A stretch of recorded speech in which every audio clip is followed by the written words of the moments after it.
teman-teman, sekarang kita sedang bersama Ibu Yuyun, di sini sebagai Ketua RT daerah Sukawahyu. Sukawahyu. Jadi Bu, di sini kita mau ngajuin beberapa pertanyaan nih soal berita yang sedang hype saat ini, yaitu tentang pemilu atau pilpres. Bu, gimana sih Bu pendapat Ibu mengenai situasi menjelang pemilu dan pilpres saat ini? Gimana maksudnya ya? Jadi bisa kayak apa ya, situasinya di masyarakat saat ini, wah orang-orang pada apa ya, mengeluarkan pendapatnya soal Ya itu lebih udah banyak soalnya yang masuk partai yang masuk banyak. Jadi orang-orangnya kan itu juga. Ya begitulah, jadi beringkak gitu. Beringkak itu beringkak dia gitu ikutan.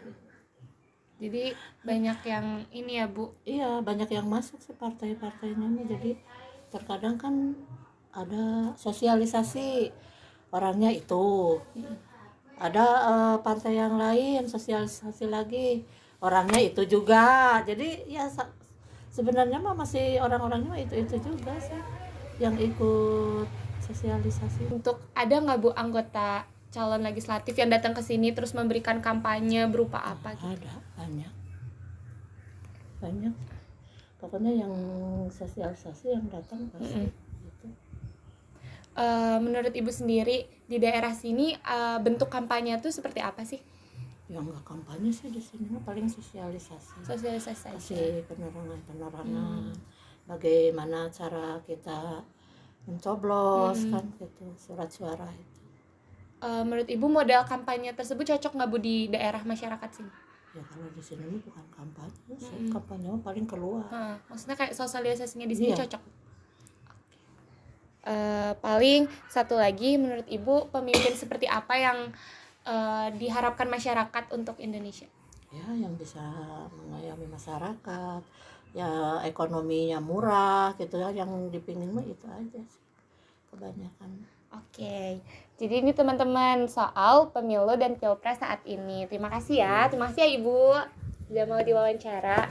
Baik, sekarang saya sudah bersama salah satu tokoh. Boleh Pak diperkenalkan namanya?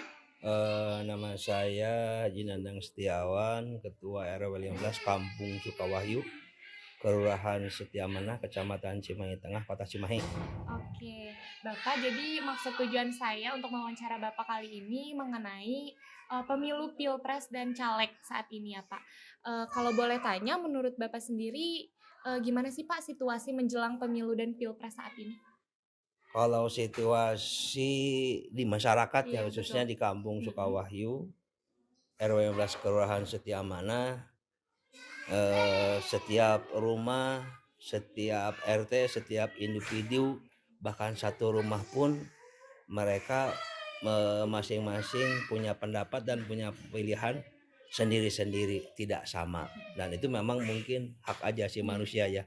Tetapi intinya satu saja, semua calon caleg dan semua calon presiden tetap harus ada qada Allah.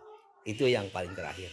Walaupun berbeda di masing-masing rumah ataupun di masing-masing kampung ataupun daerah, tetapi satu, yaitu yang akan nanti duduk di caleg dan jadi presiden serta wakilnya itu menurut yaitu ketentuan dari qada Allah Subhanahu wa taala. Itu mungkin kalau menurut saya.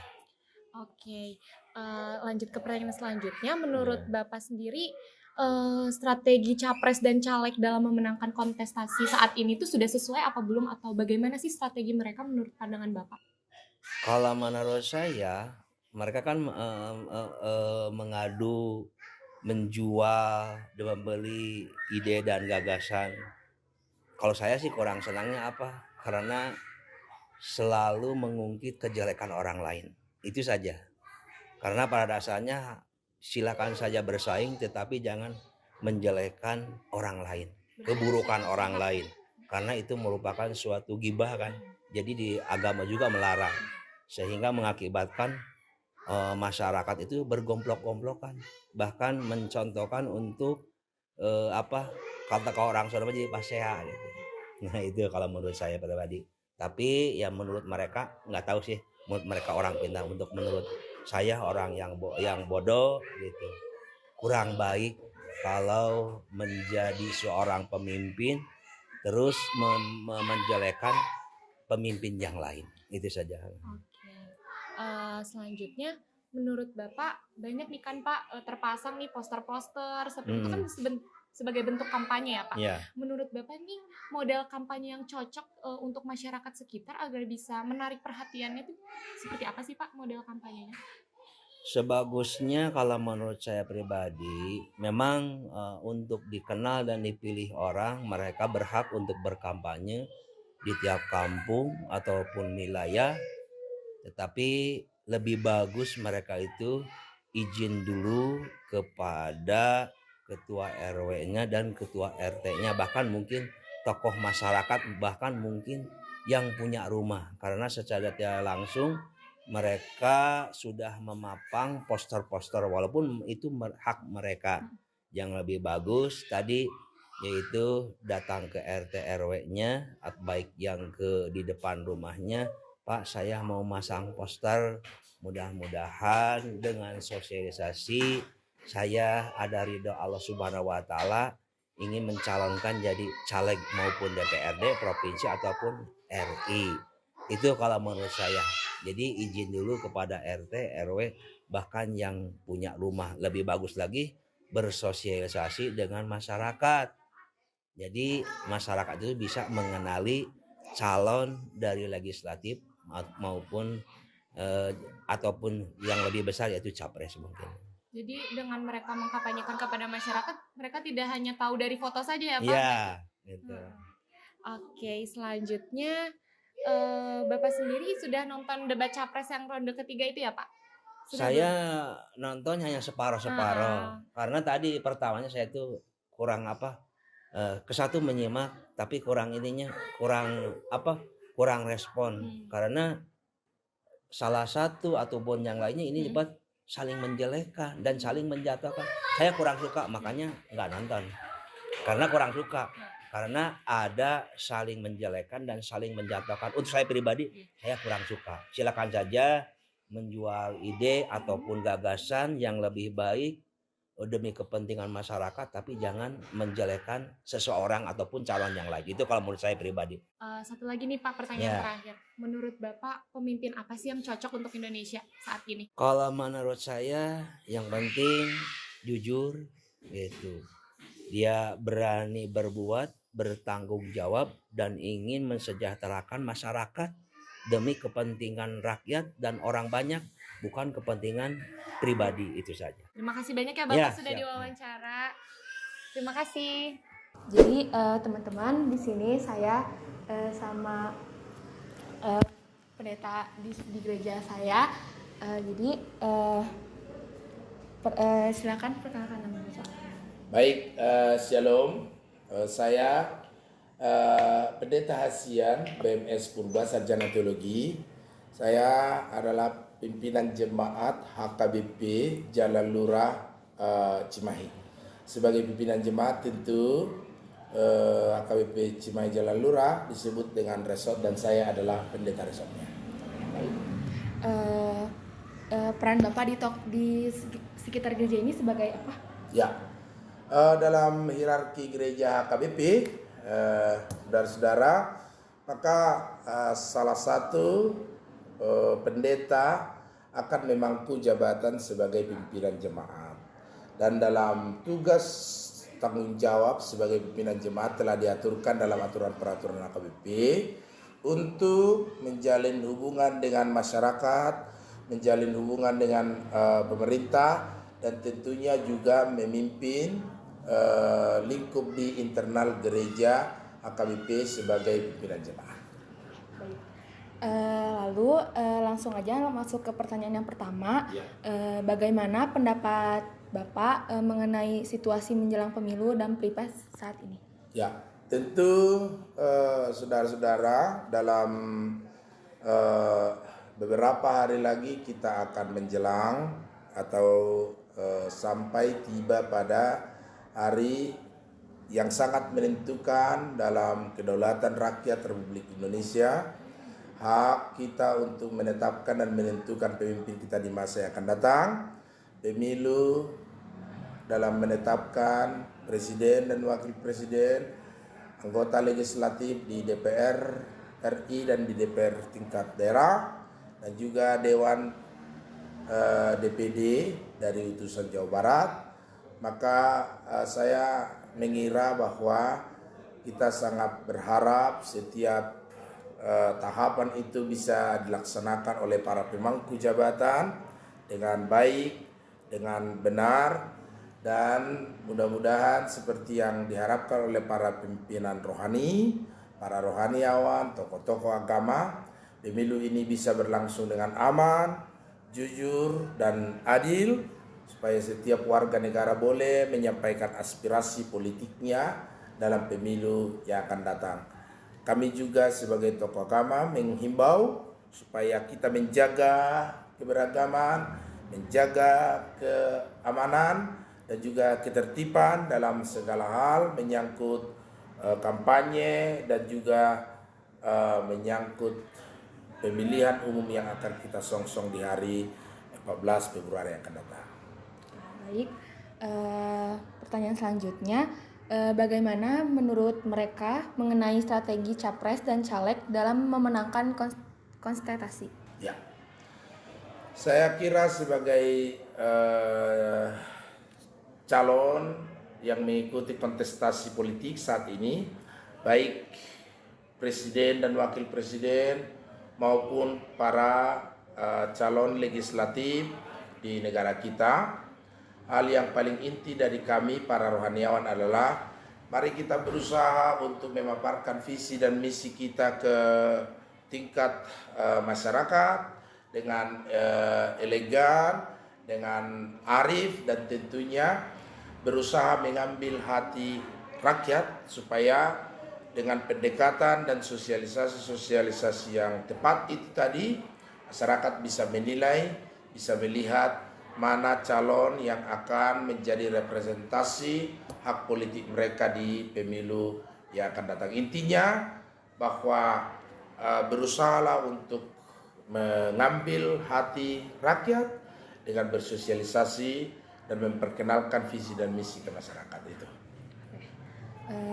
Lalu bagaimana model kampanye yang cocok bagi Amang dan bagi masyarakat? Ya, saya kira model kampanye yang cocok itu sekarang, kalau kami dari tokoh masyarakat dan tokoh agama, saya kira karena ada aturan memang bahwa di gereja itu tidak boleh berkampanye, maka tentu kami melihat cara kampanye yang cocok itu adalah tentu dengan memperkenalkan dan mensosialisasikan visi dan misi setiap calon itu kepada masyarakat dengan mendatangi mereka secara langsung dan menghadirkan pemaparan di lingkup calon-calon tersebut supaya mereka lebih dikenal, supaya mereka lebih diketahui.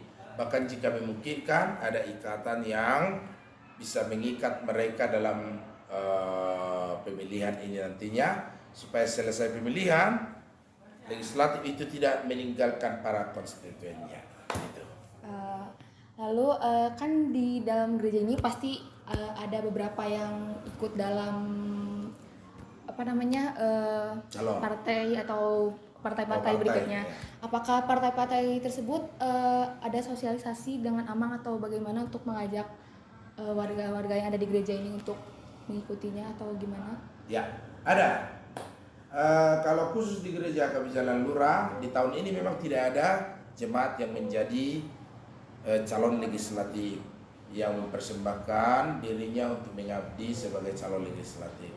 Tapi yang kami tahu bahwa para tim sukses atau anggota-anggota tim kampanye dari caleg-caleg tertentu ada yang dari jemaat HKBP Jalan Lurah. Maka para tokoh agama terbuka untuk menerima siapapun dari partai manapun caleg yang ingin sosialisasi, ingin berkenalan, ingin memaparkan visi dan misinya, sepanjang itu tidak bertentangan dengan undang-undang dan peraturan yang berlaku, ya. Dan beberapa orang pada waktu yang lalu beraudiensi dengan Bapak Pendeta di kantor ini untuk memaparkan visi dan misinya. Gitu. Baik. Pertanyaan selanjutnya mengenai debat capres ronde ketiga kemarin, bagaimana pendapat mereka mengenai hal tersebut? Oh iya. Saya kira hal yang menarik ya, debat cawapres yang keempat kemarin itu, dan itu yang paling mutakhir, yang paling terakhir. Saya kira saya menyampaikan bahwa debat itu telah memberikan pemaparan sosialisasi yang semakin luas kepada masyarakat tentang kapasitas, tentang kemampuan, tentang visi, tentang misi masing-masing calon, sehingga saya kira itu menjadi informasi yang baik untuk masyarakat untuk menetapkan pilihannya. Tentu dalam debat itu ada hal-hal yang mungkin menjadi bumbu-bumbu perdebatan. Saya kira itu bisa menjadi warna-warni kita lah untuk menetapkan calon yang akan kita pilih nanti ya. Begitu. Baik, ini pertanyaan terakhir. Pemimpin seperti apa sih yang Bapak harapkan untuk Indonesia ini? Ya, pertanyaan yang sangat bagus. Kalau dari para kami rohaniawan, tokoh-tokoh agama, berharap negara kita bisa menetapkan pemimpin, dan tentunya pemimpin itu harus mampu mengayomi seluruh rakyat Indonesia yang beraneka ragam suku, ras, agama, budaya yang tersebar di ratusan bahasa dan pulau serta kebiasaan tradisi masing-masing diikat dalam satu kepemimpinan yang mengayomi, mampu memberi teladan kepada rakyatnya, kemudian ia harus berdiri tegas untuk mampu memutuskan hal-hal yang penting dalam persaingan di tingkat negara kita yang akan datang, dan tentunya hal yang paling penting adalah ia harus rendah hati sebagaimana pemimpin yang melayani kepada seluruh rakyat Indonesia. Oke teman-teman, hari ini saya sudah menemukan jawaban-jawaban yang unik dari Bapak ini. Terima kasih ya Pak sudah meluangkan waktunya. Terima kasih. Selanjutnya sekarang saya sudah bersama dengan nama Bapak Denny. dengan Bapak Denny. Peran Bapak di masyarakat Tiada peranan, cuma mendukung pemilu aja. langsung saja ke pertanyaannya. Ya, Bapak. boleh. Yang pertama, bagaimana pendapat Bapak mengenai situasi menjelang pemilu? Ya kita doakan aja lah, aman-aman saja. Walaupun ada sedikit gesekan tidak apa-apa, itu hal biasa. Kita doakan aja, semoga pemilu itu sukses, berjalan lancar. Selanjutnya, bagaimana menurut Bapak mengenai strategi capres dan caleg dalam memenangkan kontestasi? Emang semuanya calon caleg itu punya strategi masing-masing, itu bagus, itu teknik-teknik yang bagus. Selanjutnya, bagaimana model kampanye yang cocok menurut Bapak? Kalau menurut saya itu emang sekarang itu agak sepi-sepi, tapi itu bagus. Jadi tidak ada istilah keterlaluan gesekan-gesekannya. Itu bagus, nggak terlalu ramai lah. Mengenai debat capres yang kemarin, bagaimana pendapat Bapak mengenai mereka? Ya kalau menurut saya itu wajar-wajar aja lah. Wajar-wajar aja. Itu dalam situasi politik emang begitu. Selanjutnya, pemimpin seperti apa yang diharapkan oleh Bapak atau untuk masyarakat Indonesia yang lain? Yang terpenting pemimpin itu amanah, istilahnya bela sama rakyat lah. Jadi memperhatikan rakyat lah, bukan memperhatikan dirinya sendiri. Itu aja. Selanjutnya, menurut Bapak bagaimana peran sosial media dalam mempengaruhi opini publik selama kampanye pemilu? Menurut saya mah itu imbang-imbang aja lah, sama-sama semuanya juga lah. Lalu yang terakhir, apakah ada reformasi pemilu yang menurut Bapak perlu dilakukan untuk meningkatkan integritas dan transparansi? Ya kalau itu sih ya bagusnya sih ada perbaikan-perbaikan lah. Seperti apa Pak contoh perbaikan? Ya terutama ya perbaikan itu misi dan misinya lah. Itu yang terpenting malah.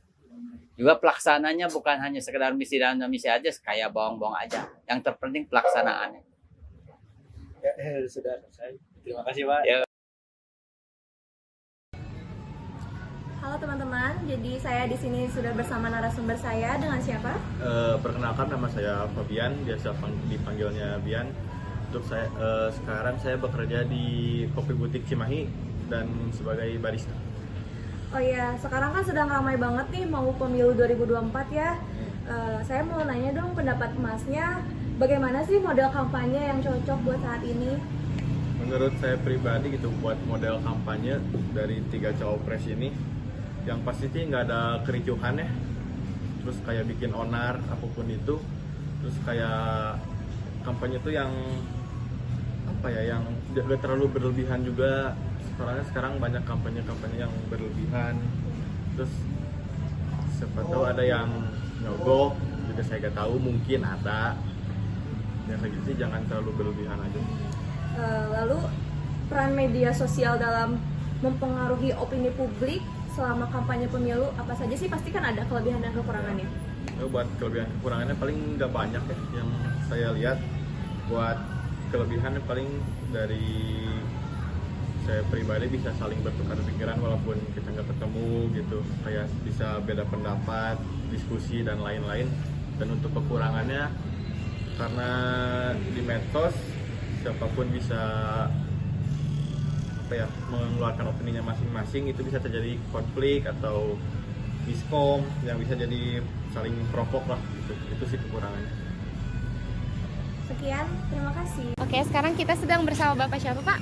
Bapak Ibrahim. Bapak Ibrahim. Oke Pak, kita mau tanya-tanya nih Pak soal pemilu pilpres saat ini. Menurut Bapak, gimana nih situasinya menjelang pemilu di daerah Situasi, maksudnya situasi dalam hal apa? situasi, Peta politik, apa situasi kondisi masyarakat situasi pemilihnya? kondisi masyarakat pemilih Pak di daerah sini? Kalau daerah sini masih abu-abu lah. Belum ada yang benar-benar dijagokan satu paslon itu. Cuman ya secara lihat dari segi peta politik, antara paslon nomor 1 sama paslon nomor 2 yang menjadi ini apa? ya yang masyarakat. menjadi ya. Oke Pak. Ya. Kalau menurut Bapak strategi capres atau caleg dalam memenangkan kontestasi sekarang tuh gimana ya Pak?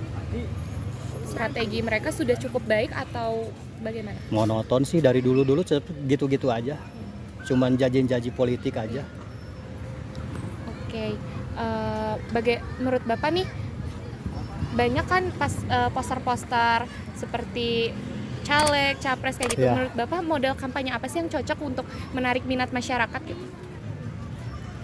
Kalau dari segi alat peraga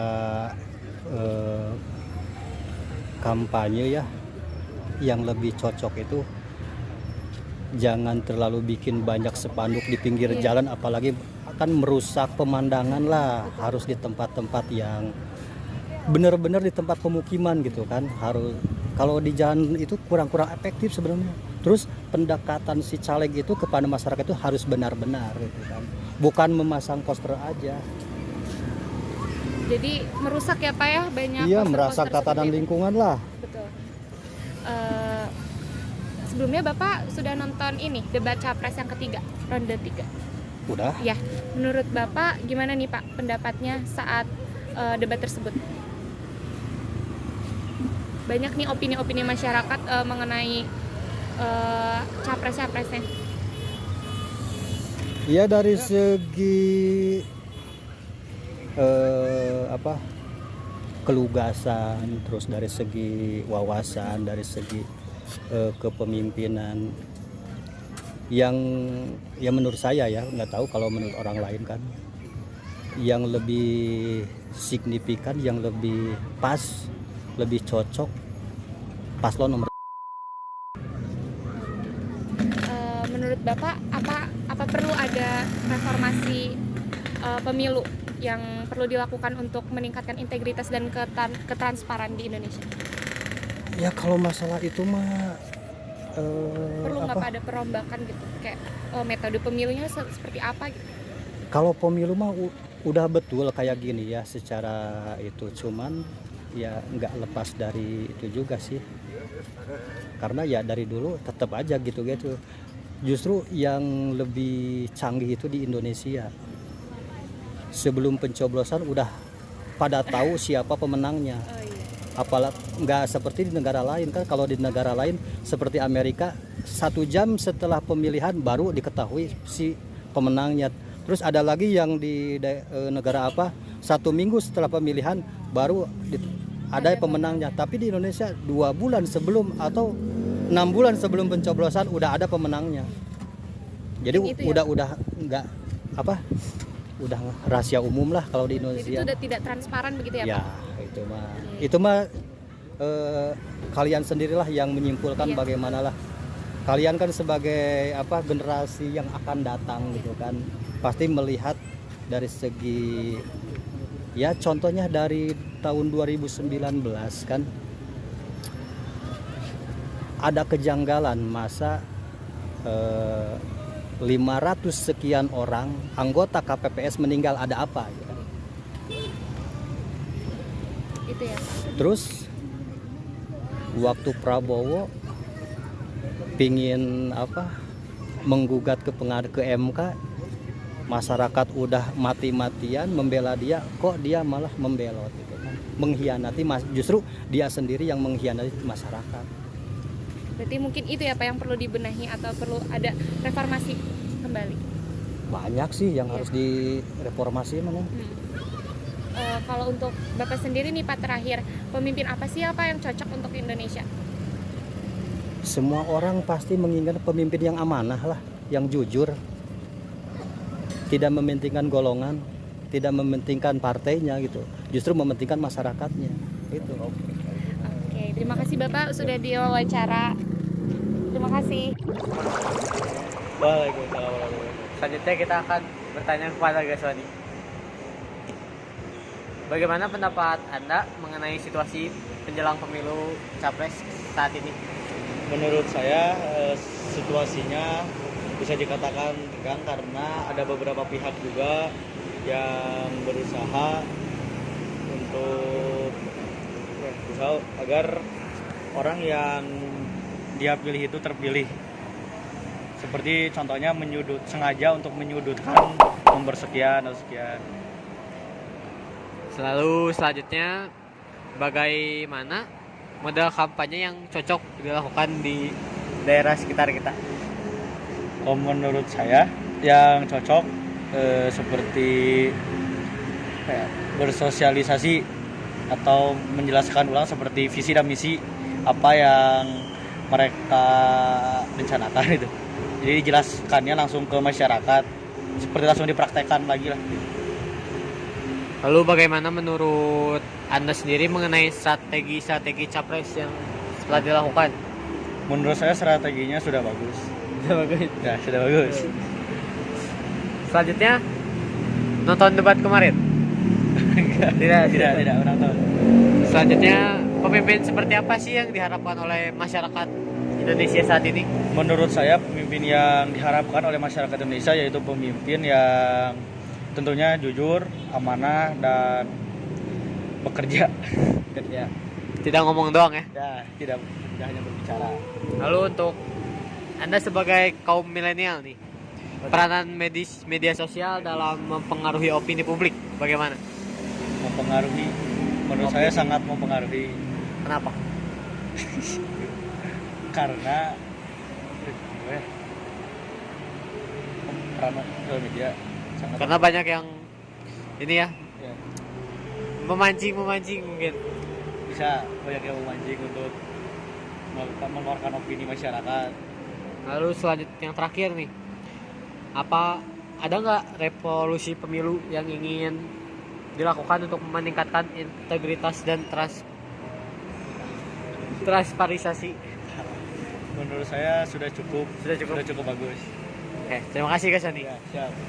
Selanjutnya kita akan mewawancarai Bayu. Oke, langsung kita ke pertanyaan pertama, yaitu bagaimana pendapat Anda mengenai situasi menjelang pemilu dan pilpres saat ini? Menurut saya keadaan yang berada di masyarakat masih aman-aman saja. Mungkin ada sedikit perselisihan di antara pihak ya. Oke. Dan selanjutnya, bagaimana menurut Anda mengenai strategi capres dan caleg dalam memenangkan konsensus? Menurut saya sudah cukup bagus untuk strategi para caleg, karena para caleg punya strateginya masing-masing ya. Selanjutnya, bagaimana sih model kampanye yang cocok menurut Anda? Menurut saya mungkin untuk menarik lebih banyak suara di masyarakat, mungkin bisa langsung lebih terjun ke masyarakat ya, langsung menyampaikan aspirasi mereka, mungkin seperti itu. Selanjutnya, mengenai debat capres yang kemarin, bagaimana pendapat Anda mengenai hal tersebut? Anda menonton atau? Saya tidak menonton debat capres kemarin, tapi tidak menonton. cukup ini ya, panas ya kemarin. Cukup panas. Kenapa panas? Di beritanya karena saling sindir kemarin. Saling sindir ya. Oke, langsung lanjut saja. Pemimpin seperti apa sih yang diharapkan untuk masyarakat Indonesia itu? Pastinya amanah. Terus kerja, lebih banyak kerja lah daripada ngomong. Jadi kerja. Lalu selanjutnya, peran media sosial nih dalam mempengaruhi opini publik selama kampanye pemilu itu bagaimana? Sepertinya cukup besar ya pengaruhnya media sosial. Kenapa? Karena kan media sosial jangkauannya luas. Terus opini publik juga banyak sekali, jadi mungkin banyak mempengaruhi opini orang juga. Yang terakhir, apakah ada reformasi pemilu yang menurut Anda perlu dilakukan untuk meningkatkan integritas dan transparansi? Menurut saya sudah cukup untuk ya sudah baguslah pemilu dari tahun-tahun kemarin juga, mungkin sekarang bisa lebih ditingkatkan lagi. Ya, sekian, terima kasih. Oke, selanjutnya kita akan mewawancarai Rido. Langsung saja ke pertanyaan yang pertama, yaitu bagaimana pendapat Anda mengenai situasi menjelang pemilu dan pilpres tahun ini? Situasinya sangat menegangkan. Ya, menegangkan. Oke, lanjut. Bagaimana menurut Anda mengenai strategi capres dan caleg dalam memenangkan kontestasi? Sudah bagus dari masing-masing calegnya. Sudah bagus. Ya. Lanjut, bagaimana model kampanye yang cocok menurut Anda?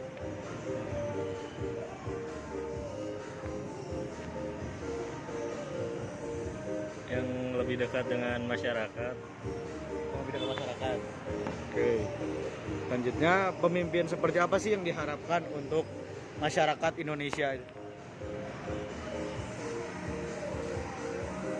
Yang amanat, sesuai dengan visi misinya. Ke selanjutnya, menurut Anda nih sebagai anak muda, bagaimana sih peran sosial media dalam mempengaruhi opini publik selama kampanye pemilu? Sangat berpengaruh karena anak muda lebih gampang dipengaruhi Oleh sosial media. ya.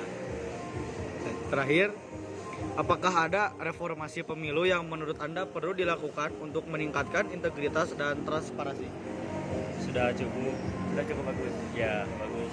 Sekian, terima kasih. Baik, sekarang kita sudah bersama narasumber yang akan kita tanyakan. Boleh perkenalkan dirinya? Ya, nama saya Davina, saya pelajar SMA. Oke Davina, boleh tanya nih soal pemilu pilpres dan caleg. Menurut Davina sendiri, pemimpin apa sih yang cocok di Indonesia? Yang amanah, jujur, gak korupsi, gak mentingin kepentingan pribadi dibanding kepentingan bersama. Oke, kalau Davina kan anak muda nih, pasti menggunakan sosial media. Menurut Davina sendiri, seberapa pengaruh sih sosial media dalam mengkampanyekan visi misi yang sekarang ini? Sangat berpengaruh sih. Sosial media juga bisa jadi sumber informasi bagi masyarakat tentang Cawapres, terus bisa jadi tempat kampanye para Cawapres melalui banyak platform. Ya. Oke, terima kasih ya Davina sudah ditanya. Di sini saya bersama narasumber saya dengan siapa? Saya Alfiera Ahmadani dari pelajar SMA. Oh iya. Bagaimana sih model kampanye yang cocok? Menurut saya kampanye yang cocok tuh berbasis cerita atau storytelling. Contohnya model kampanye berbasis cerita telah terbukti efektif dalam membangun keterlibatan konsumen. Lalu ada juga kampanye berbasis influencer lokal. Situ contohnya ada Indonesia memiliki pasar influencer yang besar dan beragam. Lalu ada juga kampanye keterlibatan sosial. Contohnya masyarakat Indonesia sangat responsif terhadap kampanye yang memiliki dampak sosial positif. Lalu ada juga kampanye berbasis lokalitas. Indonesia adalah negara yang besar dan mempunyai beragam budaya. Oke. Pemimpin seperti apa sih yang diharapkan masyarakat untuk Indonesia ini? Menurut saya sih memiliki pendirian teguh, jujur, adil, cerdas, mampu bersikap tenang dalam kondisi apapun, komunikasi, bertanggung jawab, dan empati. Iya. Sedikit saja wawancara dari saya. Terima kasih. Jadi di sini saya bersama narasumber saya dengan nama siapa? Saya Yohan sebagai pelajar SMA. Menurut kamu nih, bagaimana pendapat mereka mengenai situasi menjelang pemilu dan pilpres saat ini? Untuk pemilu saat ini, yang pertama tuh kan harus bebas dan otonom. Lalu yang pendapat orang lain yang saya dapat itu, diselenggarakannya tuh harus secara berkala atau bisa dibilang secara teratur dan waktunya juga jelas. Lalu peran media sosial dalam mempengaruhi opini publik selama kampanye pemilu, menurut kamu gimana deh? Yang pertama kan pasti ada keuntungan dan kekurangannya. Untuk keuntungannya itu penggunaan media sosial itu kan untuk mencapai audiens yang lebih luas. Lalu untuk kekurangannya sendiri kan untuk penggunaan media itu dapat memprovokasikan dan menciptakan perpecahan di konflik di masyarakat. Apalagi yang sekarang yang sedang viral tuh yang kayak di Twitter, di sosial media lainnya.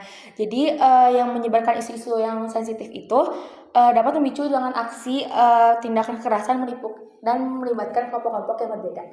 Terima kasih. Ya, sama sumber saya dengan siapa? Saya Marcella, saya sebagai pelajar SMA. Oke, baik. Kan akhir-akhir ini terdengar banget dengan cawapres dan pemilu ya teman-teman. Jadi di sini saya mau nanya nih kepada Marcella, pemimpin seperti apa sih yang diharapkan masyarakat untuk Indonesia ini? Menurut saya, pemimpin yang sangat diharapkan masyarakat Indonesia saat ini yaitu pemimpin yang mengutamakan nilai keadilan dan kejujuran, pemimpin yang mengutamakan kepentingan masyarakat dibanding kepentingannya pribadi, pemimpin yang amanah, dan juga pemimpin yang anti korupsi. Oke, baik. Kan masalah ini seorang pelajar ya teman-teman, dan udah sering banget dong ya yang namanya media sosial. Peran media sosial dalam mempengaruhi opini publik dalam kampanye pemilu kemarin tuh kira-kira apa ya? Pastinya ada kelebihan dan kekurangannya. Kelebihannya yaitu mampu mencapai audiens yang lebih luas, lalu dapat berinteraksi langsung dengan para pemilih. Namun ada juga kekurangannya. Kekurangannya yaitu dapat memprovokasi dan juga akan ada perpecahan di masyarakat seperti contoh di Twitter, di sosial media lainnya. Oke, baik. Sekian untuk wawancara hari ini. Terima kasih. Ya, sekarang saya sedang bersama narasumber saya dengan siapa? Halo, saya Fiska, saya pelajar SMA. Menurut Fiska nih, bagaimana mengenai strategi Cawapres dan Caleg dalam menangani kontestasi? Menurut saya, strategi Capres atau Caleg dalam memenangkan kontestasi itu pasti punya instrumen atau panggung tersendiri untuk mengkampanyekan visi misi mereka. Namun mungkin sebagian orang kan sudah punya pilihan tersendiri ya untuk siapa yang cocok untuk jadi presiden atau calon legislatif. Menurut saya sendiri strategi yang cocok tuh yang komunikatif, inovatif, dan kreatif, bukan yang menyudutkan salah satu pihak, itu sih. Fisya kan anak muda nih, menurut kamu pengaruh media sosial bagi opini publik selama kampanye pemilu tuh gimana? Sangat bagus sih sosial media digunakan, apalagi mengingat sosial media ini sudah menjadi hal yang lumrah ya di masyarakat. Jadi kita bisa secara mudah untuk mengkomunikasikan atau mengkampanyekan visi misi kita. Tapi kita punya dua dampak yang sangat berpengaruh nih, ada dampak negatif dan dampak positifnya. Kalau menurut saya sendiri, dampak negatifnya itu bisa dilihat dari opini publik yang menyerang salah satu kubu. Jadi membuat situasi saat ini tuh semakin memanas. Itu sih ketikan-ketikan netizen di sosial media itu yang bikin situasi saat ini tuh menjadi memanas. Namun dampak positifnya itu bisa kita lihat dengan cara capres atau caleg yang mengkampanyekan visi misi mereka begitu. Jadi saat mereka mengkampanyekan visi misi mereka, kita juga jadi punya gambaran, punya pilihan siapa nih yang cocok untuk dipilih gitu. Udah sih. Oke, selanjutnya kita akan mewawancari Anka. Langsung saja ke pertanyaan yang pertama, yaitu yang pertama, bagaimana pendapat Anda mengenai situasi menjelang pemilu dan pilpres saat ini?